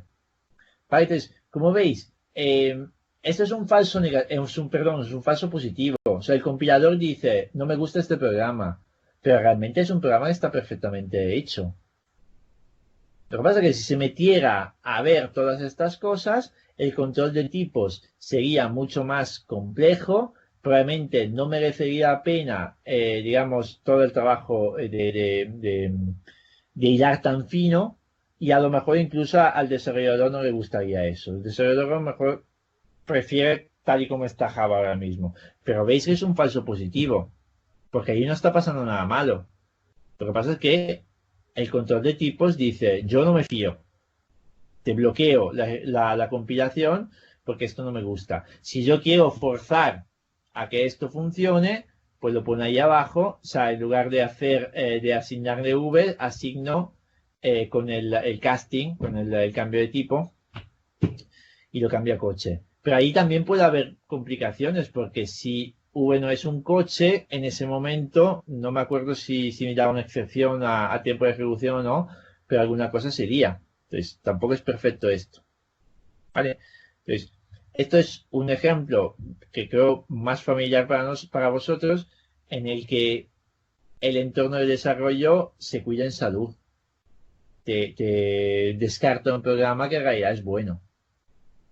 Y en este caso tiene un coste muy limitado porque a mí me toca un poquito las narices, pero modifico un poco el código, me lo curro un poquito más. A mí me ha pasado que salir de esto, yo quiero un comportamiento del programa y me sigue rechazando un código que para mí es bueno. Entonces yo voy peleando y no está claro cómo lo puedo arreglar para satisfacer mi búsqueda de la elegancia y de la funcionalidad del código y la satisfacción del compilador. A veces dices, es que yo quiero hacerlo así porque es mejor, porque está mejor hecho, pero no te deja. ¿Vale? Entonces, estas cosas, no sé si a vosotros os ha pasado, a mí sí, en pocas ocasiones, porque tampoco esté todo el día desarrollando desarrollo muy poco, pero me han pasado cosas así. En cuanto yo me meto en cosas un poquito más complejas, suceden. ¿Vale? Otro ejemplo donde aquí es más escandaloso que se cuida en salud es este. Bueno, aquí no se cuida en salud, perdón, es al revés. Aquí no se cuida en salud. Porque aquí lo que hace es, la única vez que se queja es cuando yo pongo un 0 en el denominador. Si no, no se queja nunca. Incluso si le pongo esto, si pongo z igual a 0, x igual a y dividido por z, lo he probado. Puede ser que compiladores nuevos hayan cambiado, pero esto es de hace un año, creo, y funcionaba así en el compilador que yo tenía entre manos en ese momento. Creo que Eclipse con alguna versión relativamente actualizada. Entonces el compilador aquí no se molesta en hacerte la comprobación. Entonces este es un falso negativo. Porque aquí está pasando algo. Además bastante evidente. No es que sea una cosa escondida, tal. Es bastante evidente que hay una división por 0. Pero el compilador decide dar por bueno el programa, lo ejecuto y tengo mi excepción a la espera. ¿Vale? Solo el primer caso de donde pongo la constante 0 directamente, y el compilador dice que no vale. ¿Qué sucede? Sabemos otra vez que la existencia de divisiones por 0 es una propiedad indefinible. Entonces alguna decisión tenemos que tomar. En este caso el compilador, la decisión que toma es me quedo con los falsos negativos porque lo considero asumible. No tengo falsos positivos porque cuando me levanta la alarma es porque tiene que levantarla. Entonces he evitado falsos positivos y me he quedado con falsos negativos. A lo mejor otros compiladores lo hacen al revés, no lo sé. Creo que al revés en este caso sería muy complicado porque al final muchos programas, cada vez que hay una división, estarían ya pensando que no se puede hacer. Entonces sería demasiado estricto como control. Vale. Y lo mismo pasa muy parecido con los punteros. Es decir, yo, los compiladores que conozco, también en ese caso, no se cuidan en salud. O sea, dicen, tú estás haciendo x.f, pues allá tú. O sea, si x es null, te lanzo una excepción y tendrás que cambiar el código. ¿Vale? Si yo quiero evitar esto, lo que tengo que hacer es yo manualmente poner if x no es null, entonces pasa al siguiente punto. ¿Vale? En este caso también el compilador prefiere falsos negativos y sí, y creo que nunca hay falsos positivos tampoco en ese caso. O sea que nunca te va a decir que no puedes hacerlo cuando en realidad puedes. ¿Vale? Entonces, otro ejemplito de estos. Y luego, bueno, hay, si queremos otras cosas de variables no inicializadas, este es una pantallazo, creo, de alguna versión de Eclipse, en no sé qué momento. Aquí también, esto ni siquiera es un error normalmente, la variable dice may not have been initialized, ni siquiera te dice que no ha sido inicializada. Básicamente aquí sí que el warning que te sale es conservativo en el sentido de que si él no está seguro de que tú hayas inicializado la variable, se queja. A lo mejor tú en una ejecución del código sí la inicializas, pero él dice, como no estoy seguro de que siempre se ejecute eso, pues me cuido en salud. ¿Vale? Pues también, todo este tipo de análisis, el compilador decide si ser conservativo o no, de ser laxo, como hemos visto en estos ejemplos. Lo mismo aquí. Evidentemente, una variable no usada no es un error. Yo puedo declarar todo lo que me dé la gana y luego no usarlo. Esto es simplemente una ayuda para el programador. Dice, oye, has declarado 4 variables y estás usando una. Seguro que es lo que quería hacer. Simplemente eso. Código huerto también. A mí me gustaría que el compilador fuera tan listo que cada vez que un código no se ejecuta, me lo quita encima. Así que el ejecutable es más pequeño. ¿Esto cuándo se puede hacer? En el caso general no se puede hacer, porque es otra propiedad indecidible. Pero yo podría, y de hecho lo hacen, si yo hago un análisis de este tipo y en este caso había que ver cuál es, según nosotros, el falso positivo y el falso negativo, ¿vale? O sea, si una parte del código no se va a ejecutar nunca, y yo lo sé con seguridad, la quito. Si no lo sé con seguridad, no la quito por si acaso. Evidentemente es como haría un compilador razonable, ¿vale? Entonces, aquí es que lo que intento evitar es haber quitado un código sin tener que quitarlo. Si no lo quito cuando había podido, pues bueno, pues ya está. No he podido optimizarlo y no pasa nada tampoco. ¿Vale? Ok. Sigo con las transparencias, las otras. Vale, tenéis una tarea para hoy, para hoy o para la semana que viene, la semana pasada, no me acuerdo. La tarea de los ejercicios del capítulo 11. ¿Era para hoy o para la semana pasada? Lo del capítulo 11 era para esta semana. Vale. Esta semana. Vale, ok. Si os pedía un poco estar mirando partes que no doy por descontado, o sea, que no... De hecho, ahora quedan 10 minutos, queda poco, pero la siguiente clase intentaremos retomar esto, por si acaso. Vale. ¿Habéis podido hacer la tarea? Sí. Sí. ¿Con un grado de confianza aceptable o hay riesgo de falso negativo? No. Bastante aceptable. Vale. En principio no ha habido problema. Vale, ok. Resumo muy rápidamente para que podamos terminar al 5. Pero vamos, está todo en el capítulo 11. A ver, lo que queremos es esto. Primero, centrarnos en el comportamiento de un programa. El programa que tenemos nosotros, el lenguaje es muy sencillo, así que tenemos variables que pueden asumir valores muy limitados, enteros o booleanos y nada más. Y luego necesitamos que en cada momento el valor de cada variable está almacenado en un estado. Un lenguaje de verdad es más complejo que esto. Nosotros estamos simplificando muchísimo. Básicamente lo que queremos es que en lo que nos centraremos muchas veces, aunque no son la misma cosa. Una cosa es, yo voy a ejecutar un código tipo este y en cada momento tengo un valor de las variables. Entonces tengo una tabla donde en una columna corresponde a X, la otra corresponde a Y, y voy poniendo primero 1 y 2 porque son las dos estas y luego va cambiando. En este caso solo cambia la X, así que la Y permanecerá siempre igual y la X va incrementándose hasta ser 11, hasta llegar a 11 y en ese caso ya no va a incrementarse más. Y la ejecución terminará allí. Vale, esta es una forma de verlo, que a cada paso yo voy almacenando esto. Una forma que a nosotros nos viene muy bien desde el punto de vista del análisis estático es fijarnos en lo que puede estar pasando en cada línea de código. Es distinto porque yo si tengo un bucle voy a pasar muchas veces por la misma línea de código. Entonces, tendría que distinguir el primer paso por la línea 5, el segundo paso, el tercero, el cuarto, el quinto, hasta el 10º, son distintos. Pero a mí muchas veces, como no voy a ejecutar este código porque lo analizo tal y como está, tal y como se ve, me interesa más poder decir, mira, la línea 5 estoy seguro que va a pasar esto, siempre.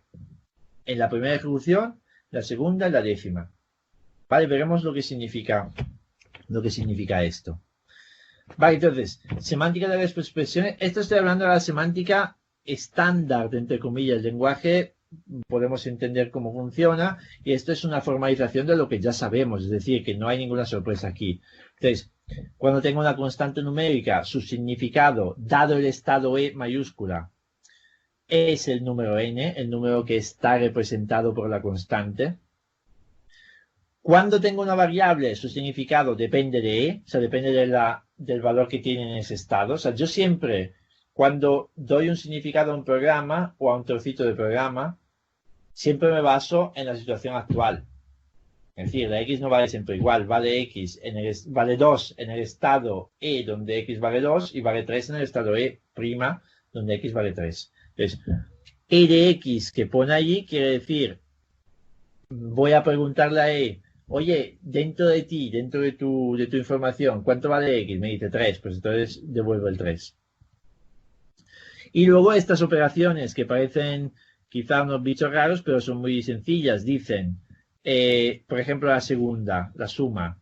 Si yo tengo que evaluar dos expresiones con un más de por medio, lo que hago es evaluar la primera, exp1, dentro del estado en el que estoy, evaluar la segunda, exp2, dentro del estado en el que estoy, y sumar los dos resultados. ¿Vale? En Java sería así. A ver quién es capaz de contestarme esta pregunta. A ver, nosotros en PDL, por ejemplo, dimos que se hacía más o menos así, o sea, que tú analizabas cada expresión y la ibas desglosando lo más posible para llegar a lo más simple y de lo más simple a lo más complejo. Fenomenal. Pero si en Perfecto. Java se hace o no hay ya ni idea. No, pero a nivel de práctica, o sea, a nivel de práctica, imaginaos que exp1 y exp2 es cualquier cosa que yo pueda sumar en Java.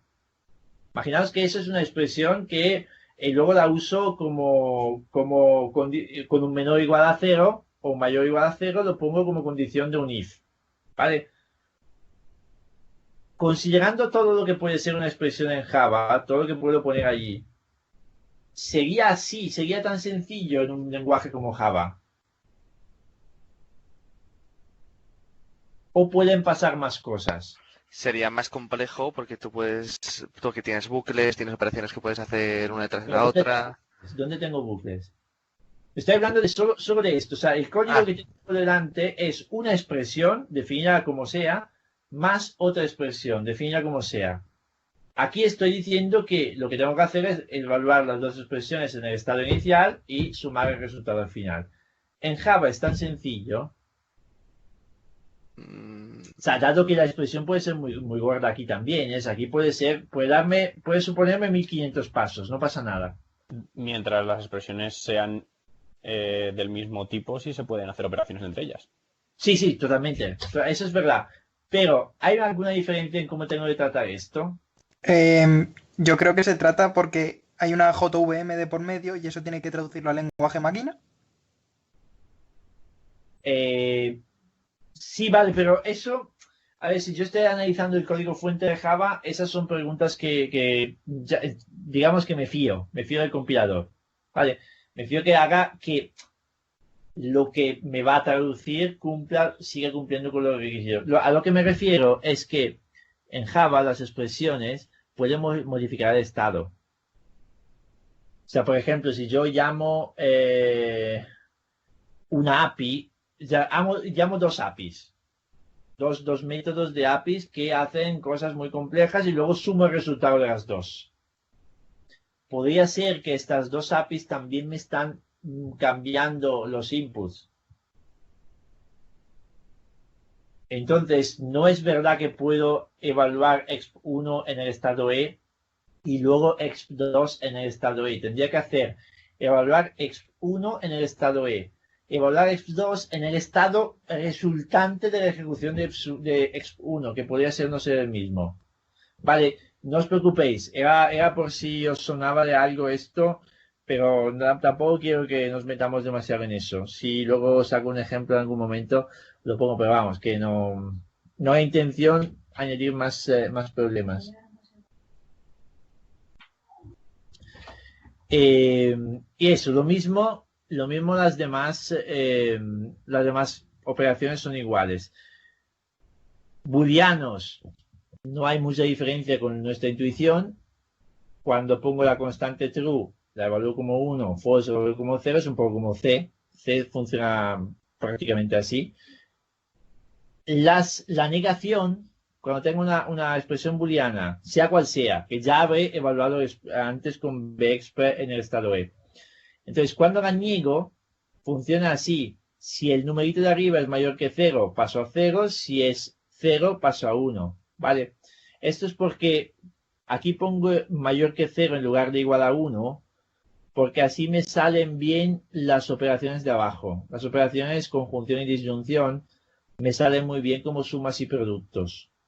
No estoy perdiendo nada, en realidad es 0,1 lo que me interesa, pero igual que me parece que el C, al menos en los años en los que lo estudié yo, también era muy liberal en ese sentido y funciona al final. O sea, es decir, si yo tengo 3 expresiones con disyunción, a lo mejor el resultado aquí es 3. Si son 1 más 1 más 1, verdadero más verdadero más verdadero. Pero es como si fuera 1. ¿Vale? 1 y 3 son el mismo valor de verdad, que es verdadero. ¿Vale? Y luego, los comandos, y ya aquí termino. Aquí es distinto, porque en el caso de las expresiones me devuelven un número o un valor booleano, que al final va a ser siempre un número, pero interpretado de otra forma. Y aquí, en cambio, me devuelven un nuevo estado. Si yo hago el comando vacío, el skip, el estado final es igual que el inicial. En cambio, si hago una asignación de variable, en el estado E, el nuevo estado es el estado E modificado en el sitio de la X con una nueva cantidad, que es el valor de la expresión. ¿Vale? Entonces, si pongo X dos puntos igual a Y, lo que hago es coger de E el valor de Y, coger del estado E el valor de la variable, que a lo mejor vale 0. Y luego, en el sitio correspondiente a X, pongo el 0. ¿Vale? Esto es muy estándar, pero entiendo que si uno no lo ha visto nunca puede costar un poco. Luego, cuando concateno dos comandos, lo que hago es ejecutar el primero en el estado inicial. Esto me devolverá un estado modificado y en este estado evalúo el segundo. Es bastante intuitivo. Y el if then else es que primero evalúo la condición booleana. Si me da verdadero, si me da un mayor que 0, que significa verdadero, entonces ejecuto el primer comando en el estado inicial, si no el segundo. Aquí también en Java no podía hacer esto porque la expresión booleana puede modificar el estado, entonces debería complicar un poco la semántica. Vale, y yo creo que esto ni siquiera lo comento, lo habéis visto en el capítulo, pero lo retomaremos la semana pasada, este último del while, que es siempre un pelín más difícil de entender. Vale. Ok. Nada más por mi parte. Demasiada teoría quizá hoy, demasiado hablar mío, pero bueno. Una cosa, Damiano, creo que igual haría falta que le dedicáramos un par de minutillos a hablar del examen. Al final, ¿cómo lo vamos a hacer? ¿Vamos a hacer un solo examen? ¿Vamos a hacer dos? ¿Vamos a hacer uno y el que suspenda se va a un julio? ¿Cómo lo quieres gestionar? ¿Cuál es tu idea? Aunque al final no se haga de esa manera y se haga de otra, pero ¿cuál es tu idea? Vale, yo creo, a ver, yo no me acuerdo si ya lo hablamos de forma bastante definitiva esto. Sí, lo hicimos una vez. Lo que pasa es que como al fin y al cabo en cada asignatura están poniéndose a hablar de cómo van a evaluar o más que nada para saber cuándo vamos a tener para saber una fecha más concreta en cuanto al cuándo será el examen. Vale, a ver, fecha concreta del examen es fecha oficial, que no me acuerdo cuál es, sinceramente, la tengo apuntada seguro. la fecha oficial que está en la Es el 8 de página. junio. ¿Cuánto es? El 8 de junio, creo. 8. A ver, un segundo. Yo tengo apuntado el 8 de junio, lunes. Vale, ok. Entonces, es que no nos queda otra que hacer esto. Afortunadamente somos pocos, así que creo que no tendré que montar no sé qué cosas para pedirle al GATE que nos monte el examen, que nos están diciendo que si son más de 100 alumnos hay que pedir permiso y todo para evitar sobrecargas en el sistema y eso. Vale, entonces, la fecha del examen va a ser esa. El examen es como si vosotros... no termina de ser como examen final, es decir, que tenéis las tareas, entonces también son parte de la evaluación. Pero no son los dos parciales juntos, básicamente. Nada más y nada menos. ¿Que sí o que no? ¿Eh? ¿Que sí o que no? Perdón. Que sí, que sí. O sea, son los dos parciales juntos y a esa nota que saquéis se le va a sumar la nota de las tareas. ¿Vale? Es decir, si una de las tareas tiene 1,5 y saca un 7 en ese examen, su nota final será 8,5. ¿Vale? Suma aritmética. Vale, entonces... Si uno aún con esto, si uno suspende, el examen de julio, también en fecha oficial como examen extraordinario de siempre, será del mismo tipo, probablemente porque no vamos a poder cambiar la evaluación a presencial, y en ese caso las tareas ya no contarán. O sea que el examen será todo o nada a lo que uno pueda hacer. Digo esto, y si luego uno se queda en el borde, un empujoncito se les da, ¿vale? O sea que no os agobiéis, y probablemente el examen sea un pelín más fácil, pero entendedme que esto, o sea, yo ahora mismo me veo que tengo que preparar un examen intentando que el examen sea a un nivel de exigencia adecuado y no sé ni por dónde empezar, porque es como que yo tengo, como habéis visto, mis exámenes que son todos del mismo tipo, pensando que la gente los hace con papel y boli en clase, y ahora tengo un escenario completamente distinto. No creo que sea yo el más acojonado de todos los profesores, porque los verdad que están desesperados, pero va a ser un poco así. Pero entonces, ¿qué va a ser? ¿Nos vas a mandar los ejercicios, lo hacemos y te lo escaneamos y te lo mandamos? Lo tengo que pensar y tengo que ver lo que nos dicen y nos aconsejan. Yo, evidentemente, tengo mis preferencias ahora mismo, pero yo no voy a hacer una cosa que me cree problemas a mí, porque has hecho lo que querías hacer y luego ha copiado todo el mundo. Yo, con lo que me digan, intentaré seguir las pautas para que la responsabilidad de algún mal funcionamiento no sea del todo mía. Vale, entonces, no lo sé. Alguna parte se intentará reducir más a test, pero no será posible todo. Ya me gustaría a mí que fuera una cosa. Algunos los hacen y se quedan tan panchos, ¿vale? A mí me cuesta un poco. Entonces, o sea, que la idea de que haya una parte de tipo test no está descartada, ¿no? No está descartada porque evidentemente es lo más cómodo y también es muy objetivo. Lo que pasa es que para mí el problema de las preguntas de tipo test no es que no sean objetivas, lo son y mucho. Lo que pasa es que creo que no averiguan lo que uno entiende. Averiguan muy poco. ¿Y uno mixto? ¿Mitad test, seguramente será mixto y habrá un poco de todo. Y luego, a ver, un poco de todo. Y yo tengo clarísimo que yo tendré mi tabla para evaluar el examen. Y si veo que la nota media del examen es 0,5, la tabla la cambio. Es decir, si veo que a todo el mundo le ha ido mal, pues diré, el examen no era del perfil correcto. ¿Vale? Entonces, subiré las notas a partir de mi tabla de evaluación. Es decir, que no voy a entrar con una cosa y decir, este ejercicio vale 0,5 y punto. Porque no lo sé. Porque no sé cuánto tiempo daros, no sé cómo evitar que copiéis. Todavía hay muchas cosas que están en el aire ahora mismo. ¿Vale? Entonces, yo lo que intentaré hacer es un examen donde no solo que copiar sea imposible, lo dudo, pero que al menos que copiar no sea tan rentable, ¿sabes? Y no sé cómo hacerlo.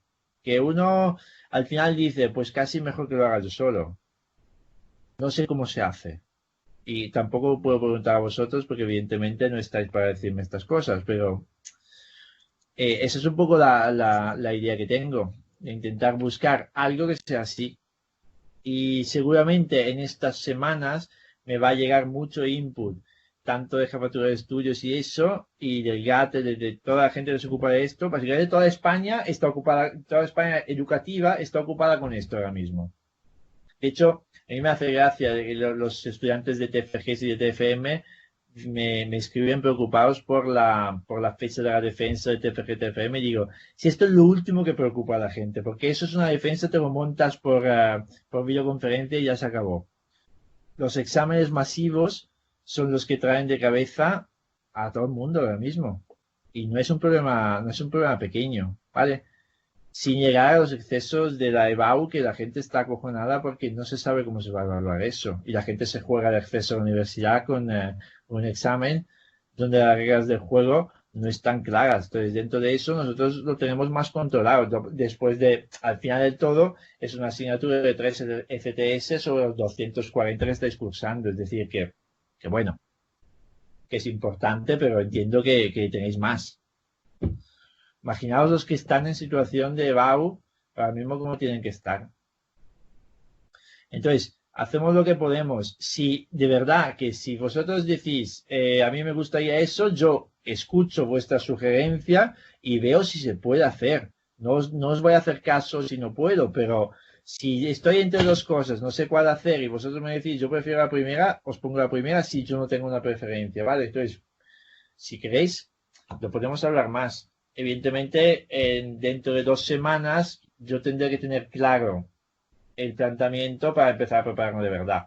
Porque esto me va a suponer más trabajo que un examen normal donde al final cojo el anterior y cambio. O sea, cojo el esquema del anterior, que habéis visto que son casi todos iguales, y se acabó. Y las ideas se me ocurren, que luego no es un problema hacer un ejercicio nuevo. En cambio, aquí hay que hacer una dinámica totalmente distinta y me va a suponer bastante trabajo. Entonces, A ver, me doy un par de semanas cuando la última clase, que va a ser, hoy es 6, va a ser el 20, me parece, la última clase de abril, allí, de mayo, allí lo tenemos que tener claro, tanto vosotros como yo, sobre todo yo, y vamos a ver, vamos a detallarlo bien. Si luego habrá otras cosas que decir, pues ya os comunicaré más adelante. Pero sí. O sea, ahora mismo estoy acojonado. O sea, que es una cosa que tengo en la cabeza, pero ahora mismo la tengo delante y me acojona. Yo por lo que he ido viendo en la asignatura, yo creo que hay cosas que es muy fácil preguntarlas en tipo test. O sea, no quiere decir que sea fácil de que el resultado sea P o PA, sino que creo que hay cosas que es muy viables preguntarlas en tipo test y luego hay otras cosas que es absolutamente inviable. Ya, claro. Por Entonces, eso. Yo creo que un examen mixto podría ser una solución bastante elegante.